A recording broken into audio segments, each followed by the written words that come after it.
తెలుగు జాతి గర్వించే రామోజీరావు గారి పేరుతో రామోజీ ఎక్సలెన్స్ అవార్డు కార్యక్రమం నిర్వహిస్తున్న కుటుంబ సభ్యులకి రామోజీ గ్రూపును కూడా మనస్ఫూర్తిగా అభినందిస్తున్నాను.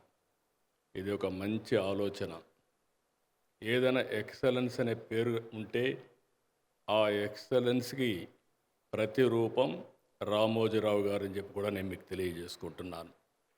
ఒక సాధారణమైన వ్యక్తి అసాధారణమైనటువంటి శక్తిగా తయారు కావడమే కాకుండా ఈరోజు నేను ఆయన గ్రూపులో అందరినీ చూశాను. మామూలు వ్యక్తులు, పల్లెటూరులో ఉండే మామూలు వ్యక్తులను తీసుకొచ్చి ఒక సమర్థవంతమైన నాయకత్వ లక్షణాలు ఇవ్వడమే కాకుండా ఆయన చేసిన పని మనం చూస్తే ఒక ఇన్స్టిట్యూషనలైజ్ చేశాడు. ప్రతి ఒక్కరూ కూడా ఒక ఇన్స్టిట్యూషన్గా తయారయ్యారు.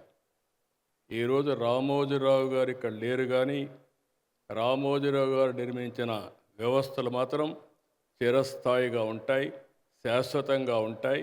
దీంట్లో ఎవరికి అనుమానం లేదని చెప్పి కూడా మరొకసారి మీ అందరికీ తెలియజేస్తున్నా. నేను చాలాసార్లు చూశాను ఆయన జీవితంలో ఏ వ్యక్తిని ఇది నాకు చెయ్యాలి అని అడిగిన సందర్భం లేదు. ఆయన ఫోన్ చేస్తే ఎవరూ కాదనేవాళ్ళు లేరు. ఆయన జీవితంలో నాకు తెలిసినంత వరకు పోరాట యోధుడిగానే మిగిలిపోయాడు తప్ప ఏదైనా సరే నమ్మిన సిద్ధాంతం కోసం జీవితాంతం పోరాడిన ఏకైక వ్యక్తి, నేను చూసిన వ్యక్తి రామోజీరావు గారు అని చెప్పి కూడా నేను మీకు తెలియజేస్తున్నా.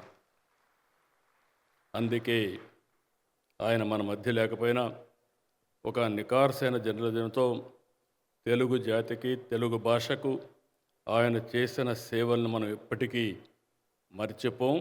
మర్చిపోకూడదు కూడా.